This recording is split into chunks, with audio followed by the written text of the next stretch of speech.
Umuvugizi TV. Intambamyi zikunda kuba ku bantu bari mu rukundo. Yego. Bon, akenshi no kusanga byashitse bakagwa mu byaha. Bisigura ko hariho amatentation ashobora kuza agatuma abantu bashobora kugwa. Abantu barakundana. Umuhungu n'umukobwa kandi bambaye imibiri bakanahebana. Kuvuga hariho amatentation kugwa mu byaha, hariho n'ibintu bituma byo shobora kubatandukanya. Mbega none kugwa mu caha bararyamanye nico caha wavuze ndibaza bakaryamana none abo bantu bamaze ko bakundana mbere umuhungu yarajanye umukobwa iwabo vice versa abantu baryamanye none ico gihe nawe nongira ngo ni caha kiri deliberable ndazi mu bisanzwe ibya byose imbere y'Imana birangana nta caha gito ingaruka zirashobora kuba zitangana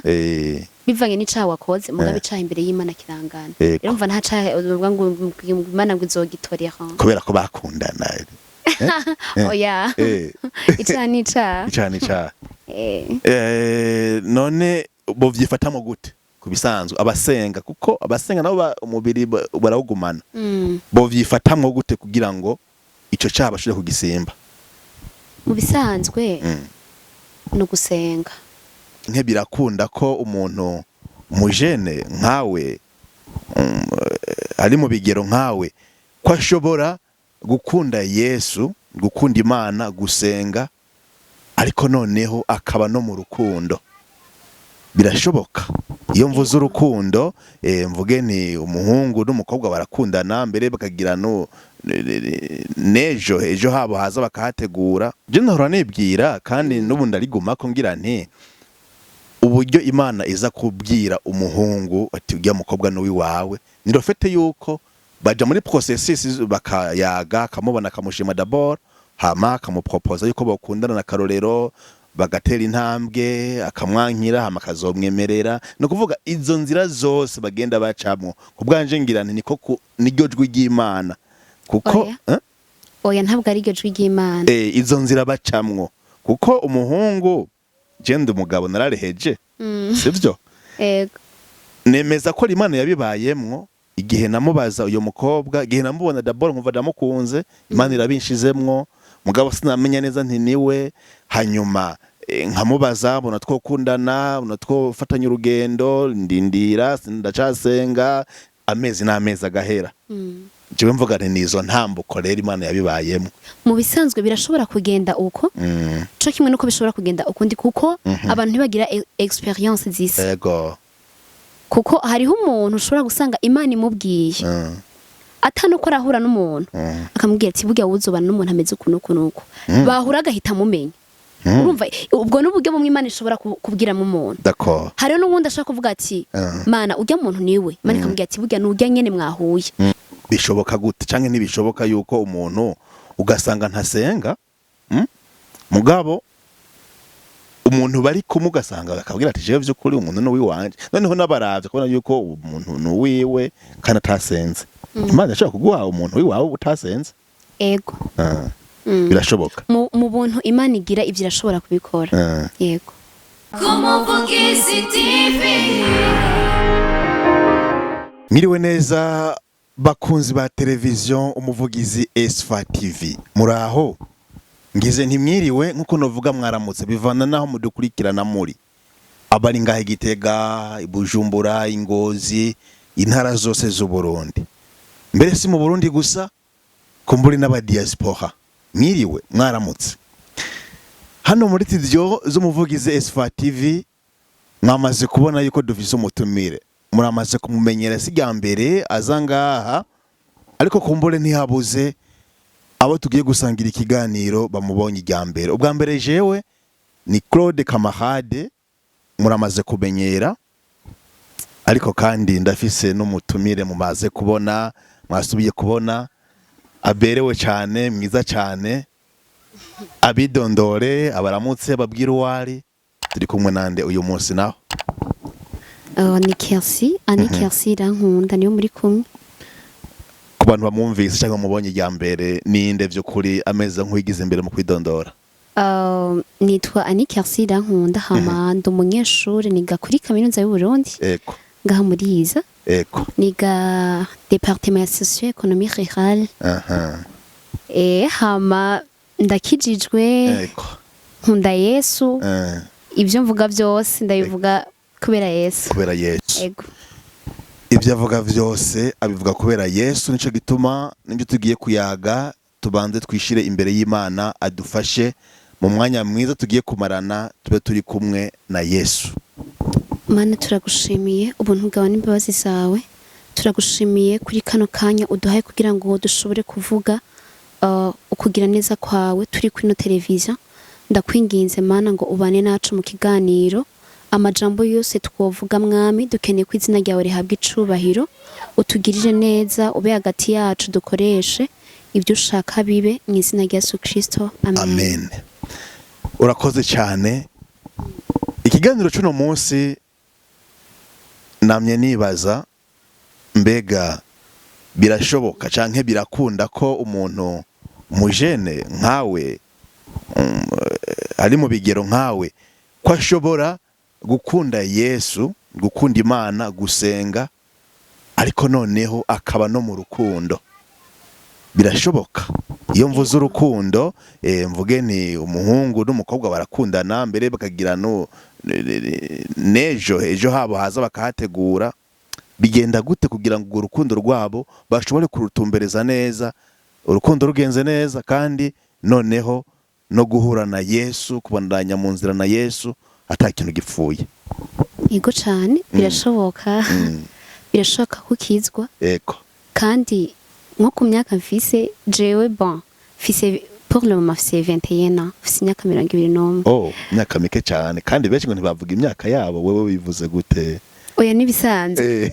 Biento ndakwiza imyaka 22 ariko nshatse kuvuga yuko imyaka mfise itanyemera kuba noja mu rukundo. Yego nico gituma twazanye no sije turakizwa kandi turaja no mu rukundo. Ego birakunda. Gukizwa ukaja no mu rukundo, imyaka irabikwemerera, intambamyi ntizishoboka ugasanga ntukurikiye Yesu kubera ubwo rukundo ntibishoboka? Mu bisanzwe ku muntu yamenye Yesu ntabwo ushobora kwirongora mu kintu. Nimba ushaka kuja muri relation ni ibintu banza gusengera ugasaba Imana ubwenge, kuko bisaba ubwenge n'ubwitonzi ukaja mu bintu wasengeye. Kaja mu bintu wasengeye. Kaja mu bintu wasengeye. Hari ibintu byinshi twama twagiyemwo umuntu yasenze mugabo bidasigura yuko adahura n'intambamyi imbere. Gusenga ntibikura intambamyi ziba ziri aho hantu, niko nibaza. Mu bisanzwe gusenga hari igihe umuntu asenga mugabo akagumana muri we ahantu yegamiye. Sinzi nk'ubwo ashaka gufata Imana ati Imana n'urya muntu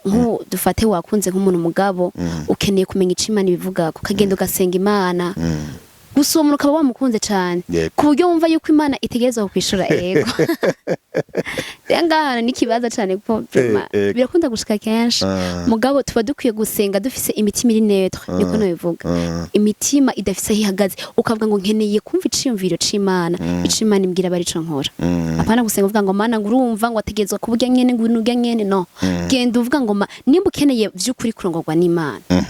genda ufise umutima wo kuvuga ati Imana niyambwira ego ni ego, niyambwira oya ni oya. Donc ugenda ufise umutima ataho uhagaze, hanyuma ico Imana ikubwira gukora bari co kora. Hari abantu bashobora gusenga ari uko babonye umuntu aje abatubira hamwe bigeme, hanyuma ugasenga Imana uti mpishurira nyereka yo kujya muntu ari wiwanje. Mbega vyiza umuntu yosenga ari uko uyo muntu aje canke umuntu asenga imbere? Usenga imbere yuko aza canke usenga umubonye? Mu bisanzwe uri umukobwa uri kurakura ni ibintu uranabisengera nubwo utoba birashika, nubwo bukiri muto, nubwo ufise kuva kuri 12 kuduga urafise uburenganzira bwo kubisengera. Urabisengera ukavuga ati Imana uzufashe niyo n'igihe canagera uzufashe. Hanyuma kandi bitakubuza no gusenga mu gihe wabonye batanguye kuza, urashaka gusenga ukumva umutima ujya mu muntu vraiment ni sawa, ukavuga ati nubwo ari sawa ndakeneye kumenya ico Imana ivuga kuri bino bintu navyo. inyishu z'Imana uko tuzizi ntiziza nk'uko twe turavugana, ngira ngo zoba ziza mu bimenyetso canke umuntu, ariko mu rukundo ngomba kuvuga yuko Imana naho ba wayibajije ni nkuko hashobora kuza umwe hakaza uwundi n'ugira gatatu n'ugira kane n'ugira gatanu. Uzomenya gute yuko Imana yakwishuye turiya muntu n'uwi wanje? Burya ikintu kimwe urabona nk'ubu jewe kubera tumaze kumenyerana tukaganira, nubwo noba ndi hanze womenya ati ni nakari karavuga kubera ijwi ryanje, uramaze kurimenyera kubera ko tuzinanye. Rero niyo umuntu abana n'Imana agendana n'Imana aramenya ijwi ry'Imana mu gihe abana nayo, kubera ko umenya ijwi ry'Imana kubera ko usanzwe ufise ubusabane, donc muregeranye murabana. Rero iyo Imana yavuze musanzwe muri kumwe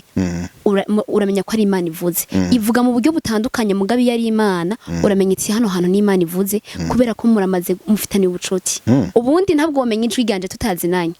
ariko tuzinanye uramenya ijwi ryanje. Nuko n'Imana bimeze, no kuvuga mutazinanye ntabwo wamenya ijwi ryayo kuko ivuga mu buryo bwinshi cyane. Ariko ntaguciriyemwo, wowe nzi ijwi ryawe kubera yuko uramaze kuvuga, mugabo ijwi ry'Imana n'ivyo kuri ntituraryumva. Imana iravuga ariko uburyo yo bivuga si akarero tanze uti narumvise ijwi ryawe ndarizi kandi nivyo, mugabo ijwi ry'Imana, ijwi uko tuvyumva ntituraryumva ntiturayibona. Naho yo bivuga ntivuga nk'ubu buryo tuvuga,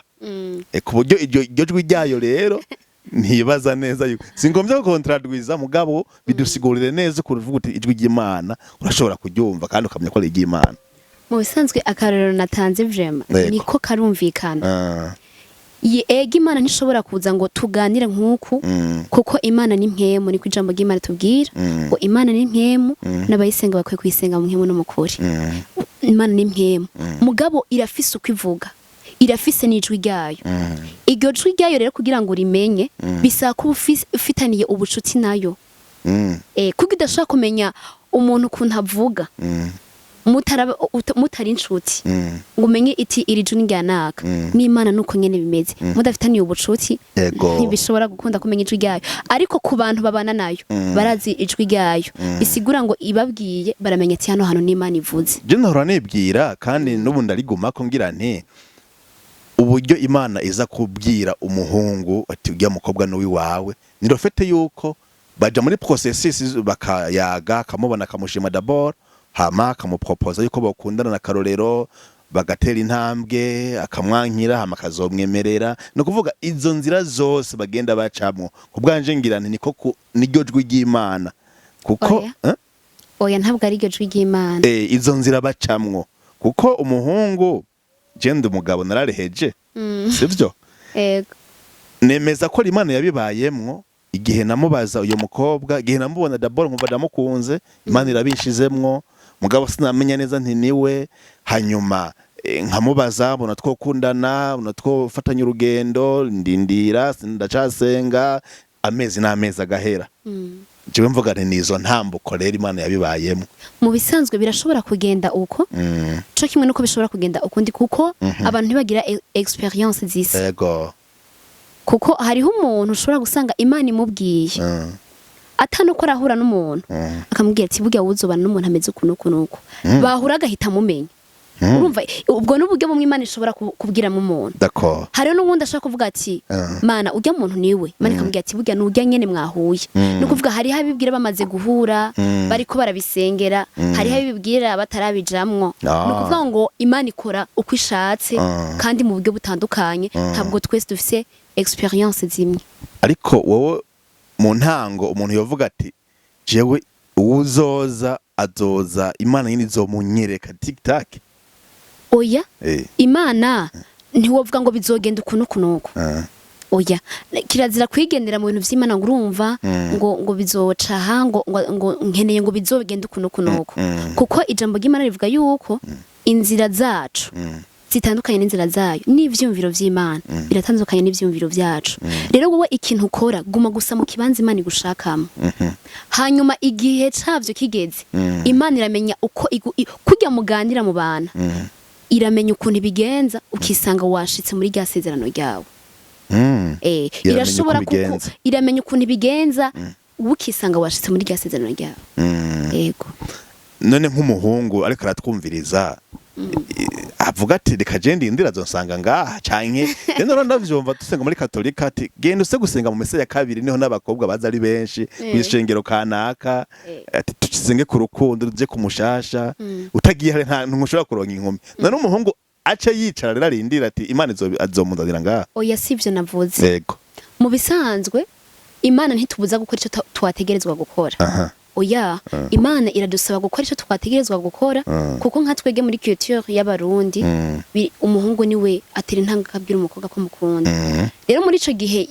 yumva umutima wa uwo muntu yamwiyumvisemo kuja kumubwira ko amukunda ntabwo ari bibi. Mugabo ikintu no musaba uwo muntu ahubwo nabimubwire mugabo na wene afate n'umwanya wo kubisengera. Urashobora gusanga kwa kumukunda vyari n'ibishobisho hamwe yo banza gusiguza Imana ikamubwira ati burya rero ntiwirigura azimira ngo birigura nagutuka urazi ko ari bakobwa batukana ati ntiwirigura azimira atujya suwe wawe. Rero tera intambwe mugabo kandi ukoresha no gusenga canke urashobora kuvuga ati Imana je ndagiye niyanyemerera nukuri ndi imbere yawe azoba ari wewe. Bivana no kwizera k'umuntu bikorwa mu buryo butandukanye n'inzira Imana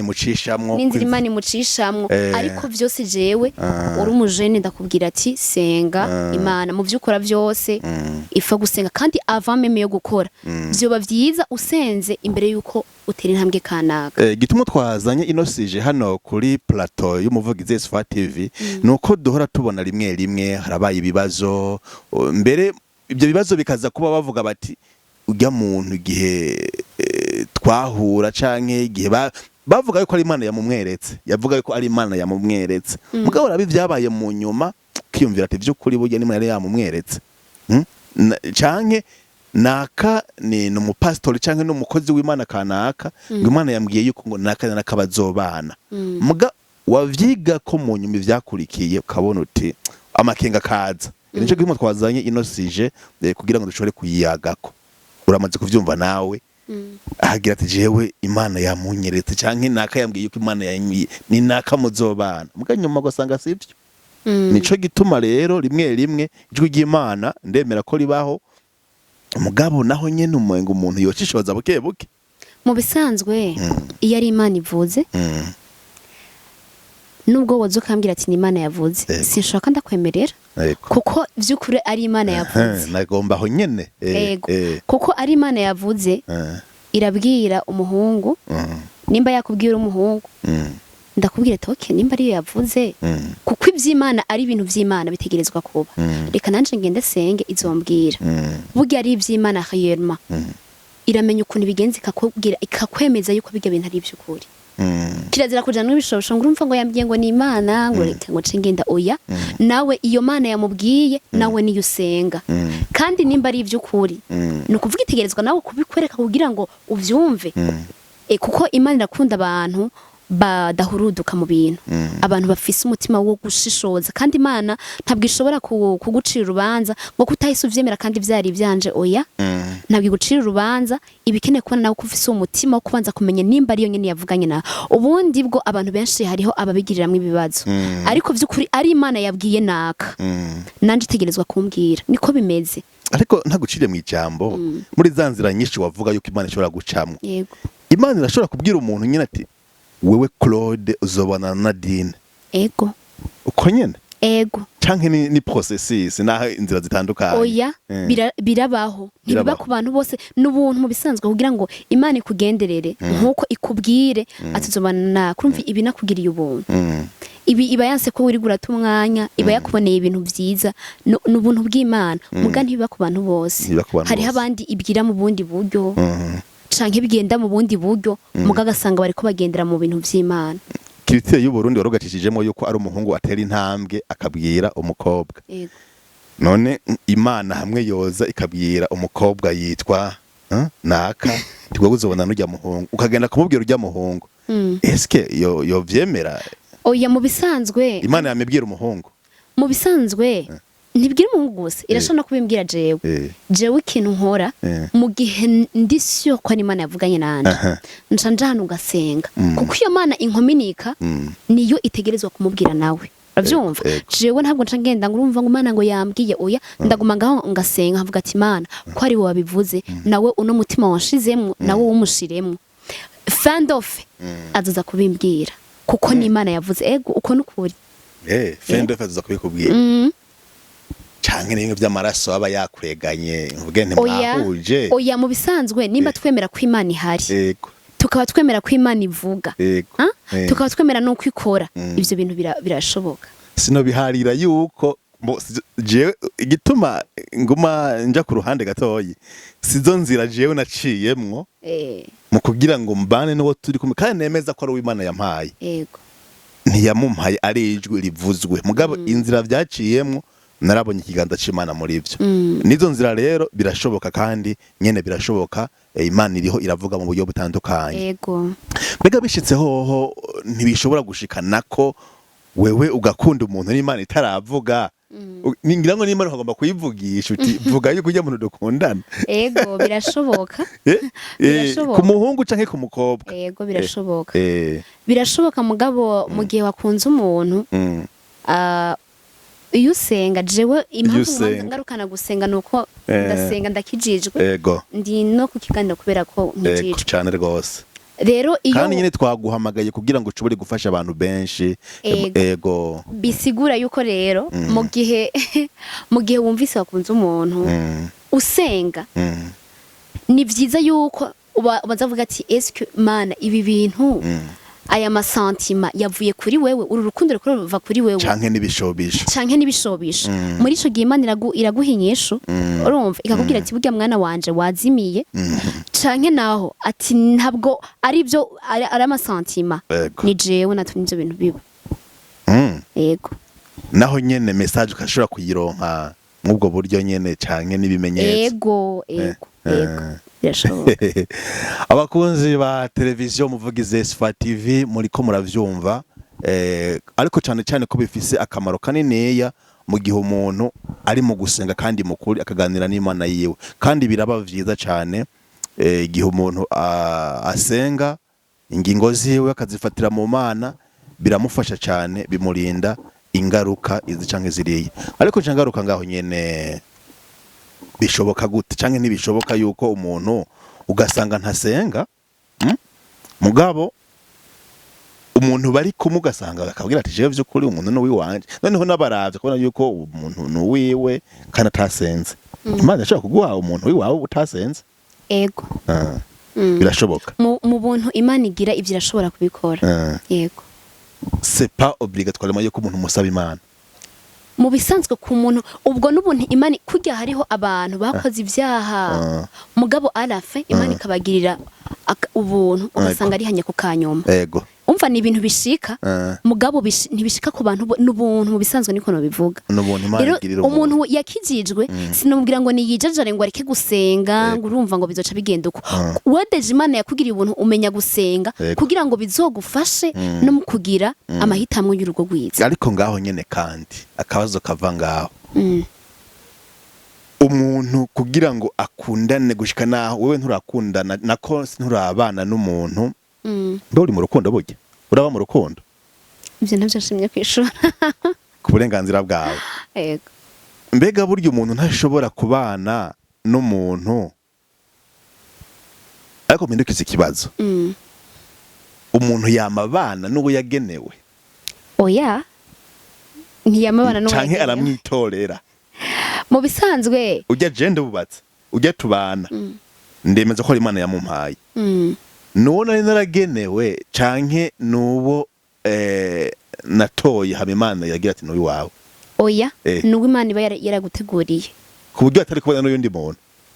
ego je twahuriye ngahe Gitega yaba ndi Muyinga yaba ndi mu Kirundo kandi kenshi biravye umuntu akura umugore aho asanzwe aba oya mu bisanzwe sinzi ukuntu vyari kugenda peut-être wari gupfa uhura n'ikintu kitumugendayo ntavyo nzi ngene vyari kugenda ariko ari uwawe utegereza kumutrouva mugabo sigiye cose umuntu aronka wowe wa vrai si gihe cose hariho abantu baja ku bantu batagenewe si misi yose mbese abantu babana n'abantu babo vy'ukuri n'abantu bake ari nayo mpamvu ubona ingo nyinshi zirushe harimo umuriro mwinshi kubera ko abantu bagiye guhura batategezwa guhura birashoboka yuko abantu baba kumwe batagomba kuba kumwe bakabana ego ariko mu nyuma bizana ingaruka z'uko mu bisanzwe Imana iyo yararemye Adamu Eva yavuye mu igufa gande Adamu yego niko vyanditse bisigura yuko Imana izana urana rya gufa ryawe igapima ikavuga ati aha hantu shize yiri gufa birahuye ngiye mu zindi sobanuro rero iryo gufa risigura iki sivyo nuvuga ngo Imana iraraba uno muntu n'umuntu atihangana urumva hamwe no muhundi muntu bana atihangana ntabwo vyosha kunda nukuvuga iragerageza gufata faiblesse z'umuntu n'inkomezi ziyiwe ikavuga ati aba bantu bokuzuzanya uwafise izi ntege nke ubu nawe afise izi nkomezi bari kumwe bazokuzuzanya ati umuntu arasesagura amafaranga ubu nawe arazi kuziganya ariko ntasindaguciramwo kandi mbabarire ni ibintu Imana itegura sihirosha canke ibitegura ikikurema mu bisanzwe yabiteguye kera twebwe tutarabaho twebwe duhari kugira ngo tugendere mu vy'Imana yateguye kera cyane tutarabaho ubuzima tubamwo nubwo dusanga turiko turaca mu bintu vy'iwacu gasanga twagiye uko tutategerezwa kugenda ubundi hariho ubuzima Imana yateguye ko tuzotegerezwa kugiramwo gusa akenshi tubuvamwo kubera ko tutaba hafi y'Imana mugabo hariho ubuzima abantu bashobora guhuriramwo washaka usanga ntibwari bwiza bahuye batiranye n'inda ndabivuga uko mugabo baheruka kubana kandi urugo rwabo rwabandanije neza nazo izo ni inzira wavuga uti zatunganijwe n'Imana na burya Imana yamikora ibintu byiza gusa bo ibwa mbere nta kintu cyo kwemeza yuko abantu babanye neza kuko byo tubonesha amaso bantu urukundo n'abantu benshi berekana ubuzima butandukanye cyane n'ubwo babayemo birabaho uri kurabaraba kukavuga ati bage abantu bimeze neza mugabo gasanga ari babiri ni ntambara rero nta kiba gihari mu bisanzwe cyo bikwemeza yego yego birashoboka bavyivugiye ati twege tubanye neza vuga turashobora kubona aho tugeze amaso ijya couple rujya rugo uravye n'abana babo kone kumengo nta gukwegera ko kurimwo ariko ivyo uri kuravuga birumvikana cyane kandi bariko barabitahura ku Muvugizi TV nagomba gutera intambwe gatoyi rero umuhungu n'umukobwa mu rukundo nakubajije mu ntango intambamye nizihe intambamye nizobura mugabo nk'usenga intambamye ikunda kuhaba mu rukundo mu rugendo rw'urukundo niyihe ushobora kuba kuri wewe canke iyo wagiye urabona handi intambamye zikunda kuba ku bantu bari mu rukundo yego bon akenshi no kusanga byashitse bakagwa mu byaha bisigura ko hariho amatentation ashobora kuza agatuma abantu bashobora kugwa abantu barakundana umuhungu n'umukobwa kandi bambaye imibiri bakanahebana kuvuga hariho amatentation kugwa mu byaha hariho n'ibintu bituma byo shobora kubatandukanya mbega none kugwa mu caha bararyamanye nico caha wavuze ndibaza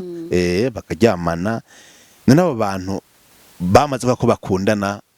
mbere umuhungu yarajanye umukobwa iwabo vice versa abantu baryamanye none ico gihe nawe nongira ngo nicaha kiri deliberable ndazi mu bisanzwe ibya byose imbere y'Imana birangana nta caha gito ingaruka zirashobora kuba zitangana bivanye n'icaha wakoze mugabe icaha imbere y'Imana kirangana rero mva nta caha uvuga ngo Imana ngo izogitorera kubera ko bakundana oya icaha nica none bo vyifatamo gute kubisanzwe abasenga kuko abasenga nabo umubiri barawugumana bo vyifatamwo gute kugira ngo ico caha bashobore kugisimba mu bisanzwe no gusenga hanyuma mukidisciplina mwebwe babiri muri relation mukidisciplina mugihe muzi ko umubiri bagora mukavuga ati nimba umubiri ukunda kutugura twabonanye cyane reka tugabanya imyanya yo kubonana ati hama naho tuzi yuko tubonana tubanze dusenge dufata umwanya ukwiye gusenga kugira ngo Imana iturinde amatentation no kuvuga ngo iyo mubana muramenya ati faiblesse zacu ziri hano hanyuma muca mufata decision ico mwokora cotuma mwevita vya bintu mufata decision bivanye n'ukuntu namwe mwibona uko mumeze ndavyumva nimba kuko hari ibintu uri umuntu asenga udashobora gukora ari abantu bakunda kwifata nk'ivya ariko navyo biba ari ivyaha kura n'umuntu umva mu gasomana umva deja n'umuntu murakunda urumva yuko biba ari ibintu bibiko bibakwegera kuja muri vya vyaha nyene. Okay, donc mugerageza gukora ibintu bituma mutagwa mu vyaha mukirinda. Ico no hanura abantu nk'abo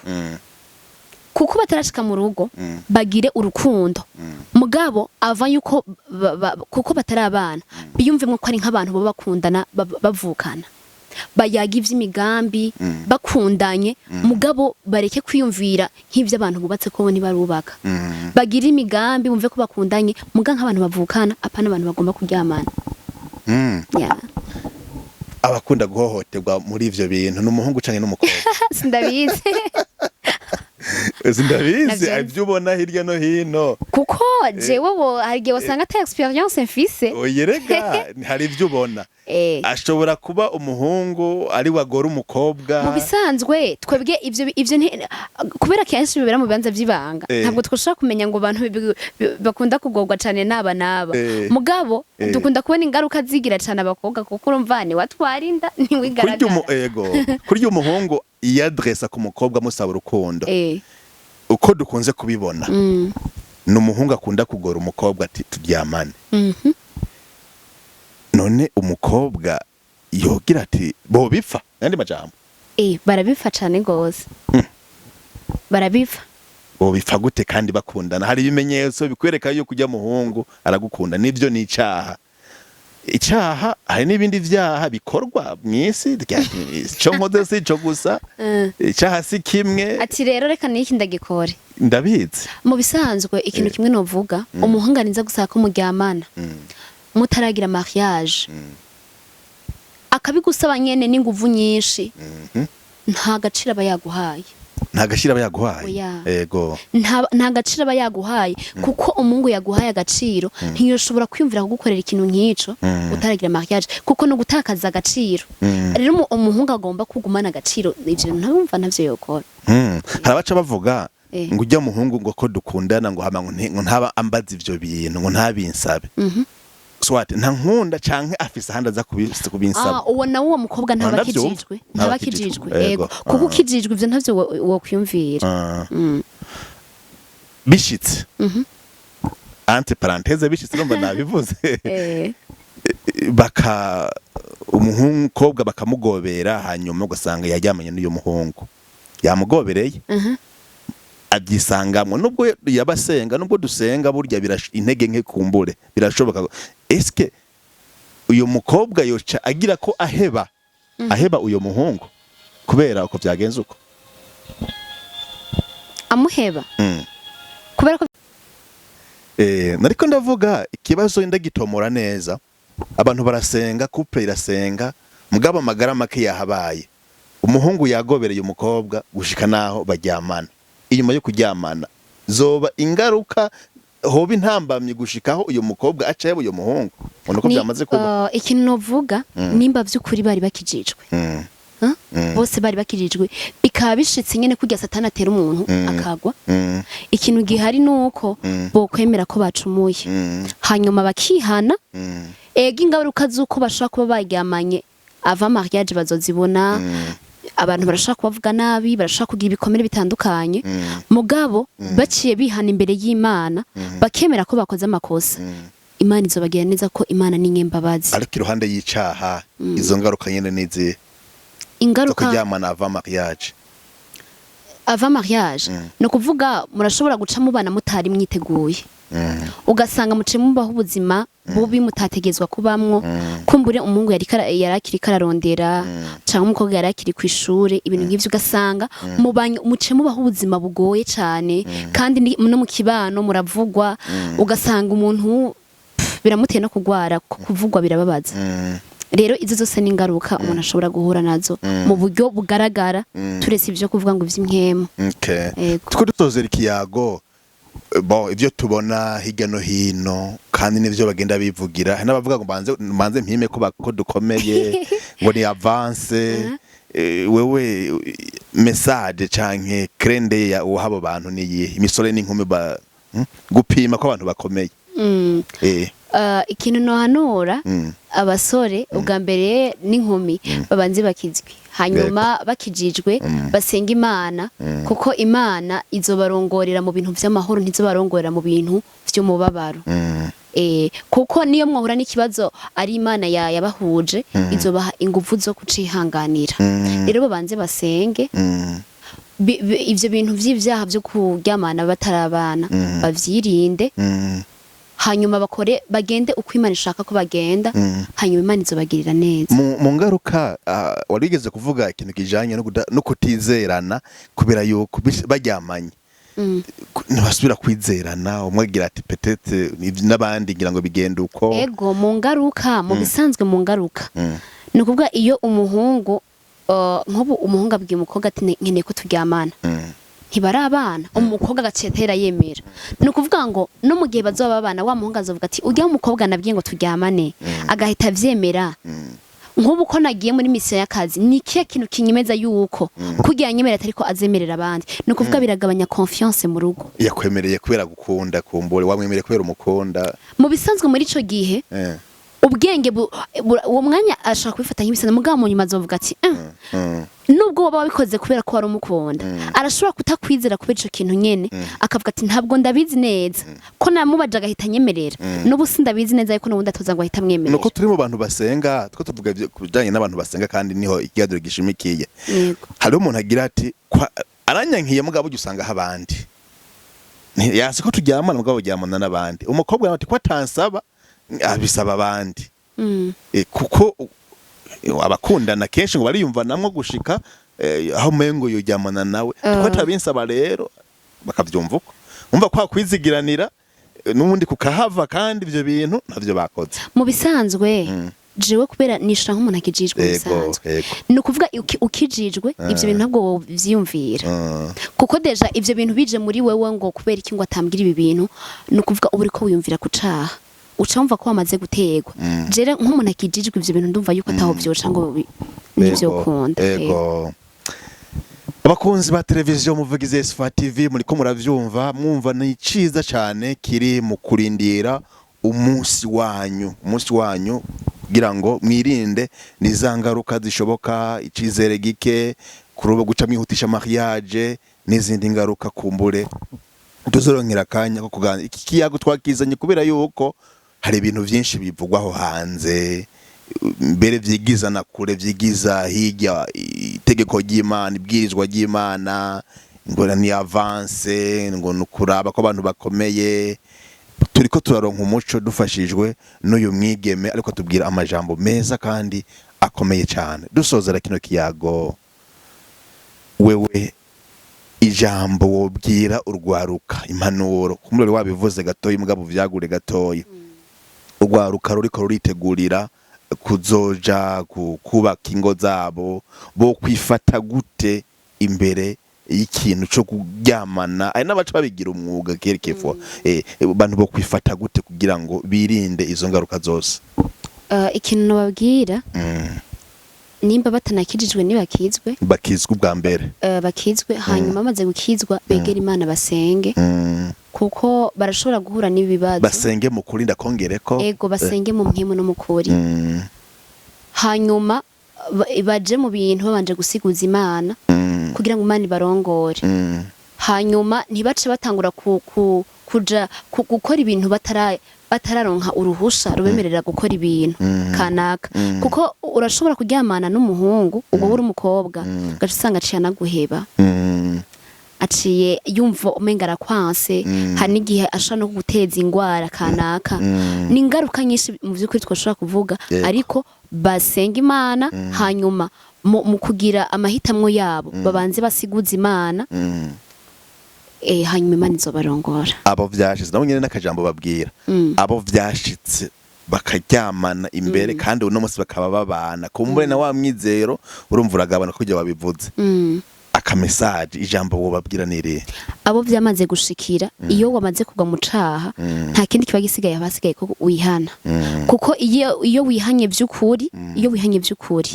Imana iragarura n'ivyari vyaratakaye kuko wemeye kwirimbura. Imana yacu ni nyembabazi. Rero abantu vyashikiye ntibumve yuko batakira abantu nk'abandi ngo bihebe bumve boniyahura oyaha ahubwo basubire bavuge ati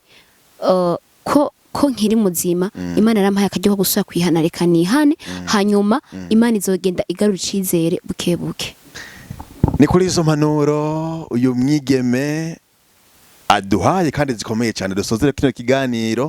ikiganiro nibaza yuko mwakunze cyane ikiganiro kiryoshe kandi kiduhaye impanuro nyinshi cyane urwaruka abakiri bato bariko baritegurira ejo gushinga ingo zabo. Iki kintu avuze ubwa mbere tubanze dukizwe kandi mukuri no mu mpwemu no muri mutima ndabivuge gutyo bivanye n'umwe wese ahasengera. Ni ikintu gihambaye cyane kandi n'izo mpanuro ahaye abamaze kubaka ingo mugabo baciye muri izo nzira nubwo atari nziza bagaruke ku Mana. Jewe ngira ndagushimire cyane ku kiganiro duhaye. Murakoze cyane nanje ndabashimira. Nibaza yuko ejo hirya yejo uzogaruka. Ariko ndiko ndiyebaza nimba bivuga neza utararushinga ni warushinga hoho tuzoza twese Yozefu na Maria umuryango wanda w'Nazareti. Kandi ndakwifurije cyane. Amen.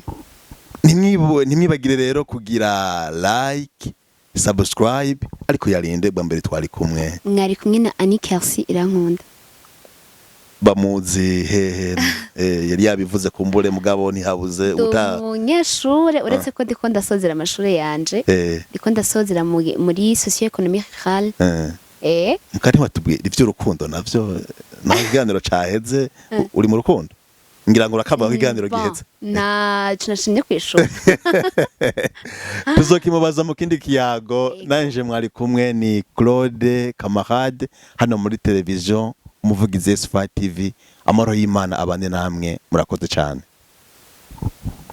Umuvugizi TV.